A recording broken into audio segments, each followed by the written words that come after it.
Big boss season 7 മൂന്നാമത്തെ എപ്പിസോഡും air ആയിരിക്കുകയാണ്. അപ്പോൾ ഇന്നലെ നോമിനേഷൻ കഴിഞ്ഞ് ഇന്നത്തെ ദിവസത്തിലേക്ക് കിടക്കുകയാണ്. അനീഷ് അവിടെ ക്യാപ്റ്റനായിട്ട് പെർഫോം ചെയ്തുകൊണ്ടിരിക്കുന്നുണ്ട്.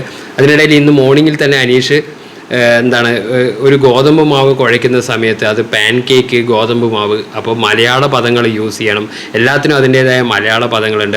അതുപോലെ ഗുഡ് മോർണിംഗിന് നിങ്ങൾ സുപ്രഭാതം എന്ന് പറയണം എന്ന് പറഞ്ഞ് മലയാളം ഇംഗ്ലീഷ് ഒരു വാഗ്വാദം അവിടെ ഉണ്ടാക്കി. അപ്പോൾ അനീഷിൻ്റെ ഒരു യൂഷ്വൽ രീതിയിലുള്ള ഒരു കണ്ടന്റ് ക്രിയേഷനാണ് മോർണിംഗ് മുതൽ അവിടെ കണ്ടുകൊണ്ടിരുന്നത്. അതുപോലെ തന്നെ ഇന്നും ഇവരുടെ ആദ്യം കിട്ടിയ പണിക്ക് അനുസരിച്ച് ഇവർക്ക് 3 കണ്ടസ്റ്റൻസിനൊഴികെ ആരുടെയും ബാക്കിയുള്ള ലഗേജ് ഇതിനകത്തേക്ക് കിട്ടിയിട്ടില്ല. അപ്പോൾ അവർക്ക് പണിപ്പുര എന്ന ലാലേട്ടൻ ആദ്യത്തെ എപ്പിസോഡ് കാണിച്ച ആ പണിപ്പുരയിലേക്ക് കടക്കാനുള്ള ടാസ്കും ഇന്ന് തന്നെയാണ്, ഈ ഒരു ദിവസമാണ് നടന്നത്.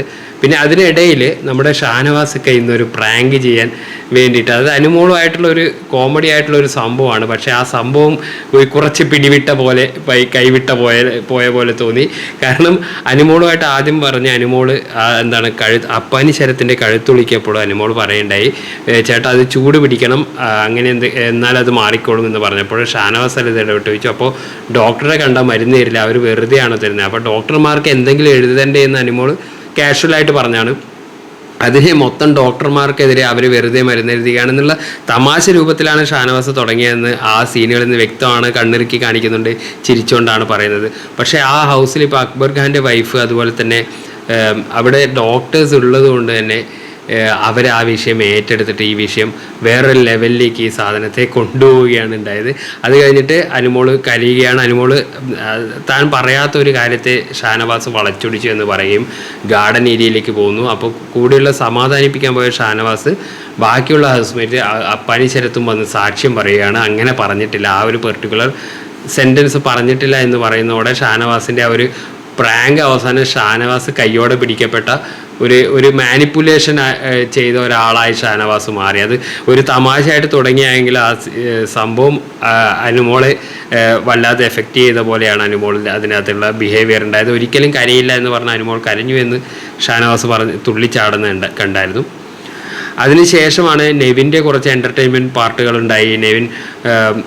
നെവിന് കിട്ടിയ ഡ്രസ്സിൽ തീരെ താല്പര്യമല്ല, ഇവർക്ക് യൂണിഫോം കിട്ടി. നമ്മൾ നേരത്തെ പറഞ്ഞ പോലെ ഡ്രസ്സുകളൊക്കെ പണിപ്പുരയിലാണ്. അപ്പോൾ നെവിന് കിട്ടിയ യൂണിഫോമിൽ നെവിൻ തീരെ ഹാപ്പിയല്ല. പക്ഷേ അദ്ദേഹം അത് ഇട്ട് കഴിഞ്ഞിട്ട് ഒരു സ്കൂൾ കുട്ടിയുടെ മാനറിസവും പരിപാടികളൊക്കെ ആയിട്ട് അദ്ദേഹം പെർഫോം ചെയ്യുകയുണ്ടായി. ഷാനവാസ് ഇങ്ങനെ അപ്പാപ്പനെ പോലെയാണ്, അങ്ങനെയൊക്കെ പറഞ്ഞ് രസകരമായ കുറച്ച് ലൈറ്റ് മൊമെൻറ്റ്സ് ഉണ്ടാക്കാൻ വേണ്ടിയിട്ട് ശ്രമിച്ചു. അതിനിടയിൽ ജിസേലിനെ പ്രാങ്ക് ചെയ്യാൻ വേണ്ടിയിട്ട് അപ്പാനി ശരത്തും അക്ബർ ഖാനും ഇവരും ടീമും തീരുമാനിച്ചിട്ട് ജിസേലിൻ്റെ അടുത്ത് പോകുമ്പോഴാണ് ശരിക്കും പറഞ്ഞാൽ ജിസേലിൻ്റെ ഒരു വേറൊരു രീതിയിലേക്കുള്ള ഗെയിം ചേഞ്ചിങ് മൊമെൻ്റ് എന്ന് വേണമെങ്കിൽ പറയാം.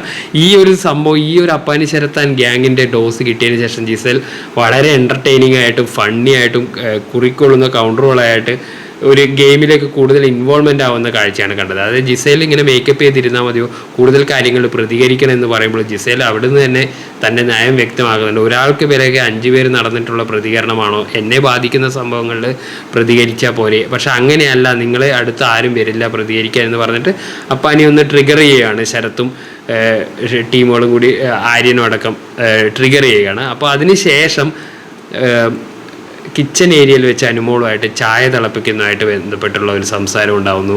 അതിനുശേഷം അവർ ഫ്ലോർ ക്ലീനിങ് ഡിപ്പാർട്ട്മെൻറ്റാണ്, അവിടെ അനുമോളും ജിസേലും തമ്മിലുള്ള ആ ഒരു എക്സ്ചേഞ്ച് വളരെ രസകരമായിട്ട് ഹൗസിനകത്തുള്ളവർ തന്നെ എൻജോയ് ചെയ്യുന്ന, എങ്ങനെയാണ് ചൂലൊടിയുന്നതല്ലാതെ അനുമോൾ അടിക്കുമ്പോൾ അടിച്ചു വരുമ്പോൾ ക്ലീൻ ചെയ്യുമ്പോൾ പൊടി പോകുന്നില്ല, ചൂലൊടിയുക മാത്രമേ ഉള്ളൂ. അങ്ങനെയുള്ള രസകരമായ കൗണ്ടറുകളുണ്ട്. ജിസേലിന് അപ്പാനി ശരത്ത് കൊടുത്ത ഡോസ് ഇഷ്ടമായി. പക്ഷേ അതിനിടയിൽ ഒരു തമാശ, ഒരു ഒരു നാക്കുപിഴ എന്ന പോലെ, നിങ്ങൾ ഗുണ്ടകൾ നടക്കുന്ന പോലെ ഞാൻ ഇവിടുത്തെ ഗുണ്ടിയാണോ, എന്നാൽ ഞാൻ ഗുണ്ടിയാവാം എന്ന് പറയുമ്പോൾ അങ്ങനെ ഒരു വേർഡ് മലയാളത്തിലില്ല എന്ന് പറയുകയും, എന്നാൽ ഞാൻ റൗഡിയാണെന്ന് പറഞ്ഞ് തിരുത്തുകയും ചെയ്തു. അതൊരു ഒരു ഹൗസിനകത്തൊരു ചിരി പടർത്തിയ മൊമെൻ്റായിട്ട് ജിസേലിൻ്റെ ആ മൊമെൻ്റ് മാറി. പിന്നെ അതിനുശേഷമാണ് ഗാർഡൻ ഏരിയയിലേക്ക് 4 പേരെ അയക്കാനുള്ള ഒരു തീരുമാനം വരുന്നു. അതിനു മുൻപ് പണിപ്പുരയിലെ ആദ്യത്തെ ടാസ്ക് ഒരു ചിട്ടെടുത്തിട്ട് എത്ര സെക്കൻഡ് അതിനകത്ത് കയറാൻ പറ്റുമെന്ന് മുൻ എപ്പിസോഡ് പറഞ്ഞിട്ടുണ്ടായിരുന്നു. ഓരോ കളറിൽ ഇവരുടെ ഡ്രസ്സ് മറ്റൊരു കളറിൽ ലക്ഷറി ബഡ്ജറ്റായ ഫുഡ് ഐറ്റംസ്, പിന്നെ ബാക്കിയുള്ളവരുടെ ഐറ്റംസ്, അങ്ങനെ വിവിധ കളറിലുകൾ ഇവിടെ വെച്ചിട്ടുണ്ട്. അപ്പോൾ ടീം പോകുമ്പോൾ അവർ സ്വാർത്ഥത കാണിക്കാതെ ഹൗസ് മേറ്റ്സിന് പരമാവധി ഗുണമുള്ള കാര്യങ്ങൾ ചെയ്യാൻ വേണ്ടി 2 പേരെ തിരഞ്ഞെടുക്കാൻ പറയുകയും അതൊരു ബുദ്ധിപരമായിട്ട് തന്നെ അത് ചെയ്യുകയും ചെയ്തു. കാരണം ഒരു കണ്ടസ്റ്റൻ്റ് ആയിട്ടാണ് ആദില നൂറ വരുന്നത്. അപ്പോൾ അക്ബർ ഖാനെയും കൂടി തിരഞ്ഞെടുക്കുമ്പോൾ 3 പേരായി മാറും. അങ്ങനെ 3 പേര് ആ ഒരു ടാസ്കിന് അയക്കാം. അതായത് 2 പേരെ അയക്കുന്ന ആ സ്പേസിൽ 3 പേരെ അയക്കാമെന്നുള്ള മൊത്തത്തിലുള്ള ഒരു ഡിസ്കഷൻ വന്നിട്ട് എല്ലാവരും കൂടി അത് അംഗീകരിക്കുകയും അവരെ ടാസ്കിന് അയക്കുകയും ചെയ്യാണ്. പക്ഷേ അവരുടെ ആദ്യത്തെ ടാസ്ക് അവർക്ക് ടൈം ലിമിറ്റ് തീർക്കാൻ പറ്റാത്തതുകൊണ്ട് എടുത്ത സാധനങ്ങൾ തിരിച്ചു വെക്കേണ്ടി വരികയാണ്. അത് ആ ഒരു പ്ലാൻ, എല്ലാം വാരിയെടുക്കാനുള്ള പ്ലാൻ ഒരു ഫ്ലോപ്പ് പ്ലാനാണെന്ന് ബിഗ് ബോസ് തന്നെ അനൗൺസ് ചെയ്യുകയും ഇനിയുള്ള ഈ ടാസ്കിൽ ശ്രദ്ധിക്കാൻ പറയുകയും ചെയ്തു. അതുപോലെ തന്നെ ഈ ഗാർഡൻ ഏരിയയിലേക്ക് 4 പേരെ, അത് കളിയിൽ ഇനിയും ഇൻവോൾവ് ആവുന്നില്ല, ഇനിയും ഇമ്പ്രൂവ് ചെയ്യാനുണ്ട്, ഹൗസിനകത്ത് താമസിക്കാൻ യോഗ്യതല്ല എന്ന് കണ്ടവർ നോമിനേറ്റ് ചെയ്ത് പുറത്തേക്ക് കളയുന്ന ഓപ്പൺ നോമിനേഷനാണ് മുന്നിൽ നിന്ന് വന്ന് പറഞ്ഞ് പ്ലാസ്മ ടിവിയുടെ മുന്നിൽ നിന്ന് പറഞ്ഞ് നോമിനേറ്റ് ചെയ്ത് പുറത്തേക്കാക്കുകയാണ്. അതിനിടയിൽ അവിടെ പുറത്ത് വെച്ച് ഉറങ്ങിപ്പോയ ആളെ എടുത്തു അകത്തേക്ക് കൊണ്ടുവന്ന, അയാൾ ഉറക്കം ഞെട്ടാതെ കൊണ്ടുവന്ന ഡയറക്റ്റ് എലിമിനേഷനിൽ നിന്നുള്ള ഒരു പ്രത്യേക പോയിന്റ് കൂടി വെക്കുകയാണ്. അപ്പോൾ അവർ പുറത്ത് ഉറങ്ങാതെയും ഇരിക്കുന്നു. ഉറങ്ങുന്നവരെ എടുത്തു കൊണ്ടുവരുന്നതിൻ്റെ ഇടയിൽ എഴുന്നേറ്റ് കഴിഞ്ഞാൽ അദ്ദേഹത്തിന് തുടരാമെന്നും പറയുന്നു. അപ്പോൾ അകത്തുള്ളവർ പുറത്ത് ഉറങ്ങാൻ കാത്തിരിക്കുന്നു. അങ്ങനെ വളരെ ഓവർനൈറ്റേക്ക് പോകുന്ന ഒരു ടാസ്കിലേക്കാണ് ഗാർഡൻ ഏരിയയിലുള്ളവർക്ക് എന്തായാലും ഒരു 7ൻ്റെ പണി തന്നെയാണ് കിട്ടിയിരിക്കുന്നത്. പിന്നെ നോമിനേഷനെ തുടർന്നുണ്ടായ അതേ ഒരു കാര്യത്തിൽ ഷാനവാസ് വീണ്ടും ഇന്ന് ജിസേലിനെ ഉപദേശിക്കുന്നുണ്ട്. അതായത് ഇങ്ങനെയുള്ള വസ്ത്രധാരണം മലയാളി പ്രേക്ഷകരെ എങ്ങനെ ഏറ്റെടുക്കും, ജിസേലിന് വോട്ട് ഇത് കുറയാൻ കാരണമാകും. അപ്പോൾ ജിസേൽ അത് നമ്മൾ കരുതിയ പോലെ അങ്ങനെ ഒരു രീതിയിലല്ല പറഞ്ഞത്. കാരണം എൻ്റെ കയ്യിൽ ആവശ്യത്തിൻ്റെ ഡ്രസ്സുകൾ ഉണ്ടായിരുന്നില്ല, അല്ലെങ്കിൽ ഞാൻ ഷോർട്സ് ഒന്നും 2ാമത്തെ ദിവസം തന്നെ അങ്ങനെ അത്ര കംഫർട്ടബിളായി യൂസ് ചെയ്യാറില്ല എന്ന് പറയുകയും ചെയ്തു. എന്തുതന്നെയാലും ജിസേലിൻ്റെ ഗെയിമിലുള്ള ഇമ്പ്രൂവ്മെൻറ്റും നെവിൻ്റെ ചില രസകരമായ മൊമെൻറ്റ്സ് ഉണ്ടായി. അതുപോലെ അനുമോളിനെ പ്രാങ്ക് ചെയ്യാൻ പോയിട്ട് ഷാനവാസിന് അത് കൈവിട്ട് പോയെന്ന് തോന്നി. അതിന് ആര്യൻ നോമിനേറ്റ് ചെയ്ത കാര്യവും ഭയങ്കര ട്രിഗറിങ് ആയിരുന്നു. അപ്പോൾ ആര്യൻ ഷാനവാസ് ഒരു മൊമെൻറ്റ് ഏത് നിമിഷവും പ്രതീക്ഷിക്കാം.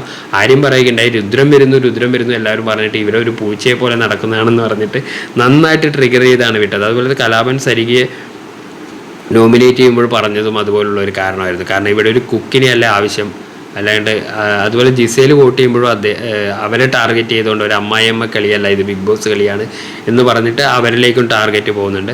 അങ്ങനെ വരും ദിനങ്ങളിൽ കൂടുതൽ പേഴ്സണൽ വെൻഡേറ്റ വരാനുള്ള ചില സാധനങ്ങൾ ഇന്നത്തെ എപ്പിസോഡിൽ വന്നിട്ടുണ്ട്. അപ്പോൾ ഗെയിം പതുക്കെ ഓണാവുകയാണ്. കൂടുതൽ അപ്ഡേറ്റുകൾക്ക് വേണ്ടി ഫോളോ ചെയ്ത് കൂടെ നിൽക്കുമല്ലോ. Thank you.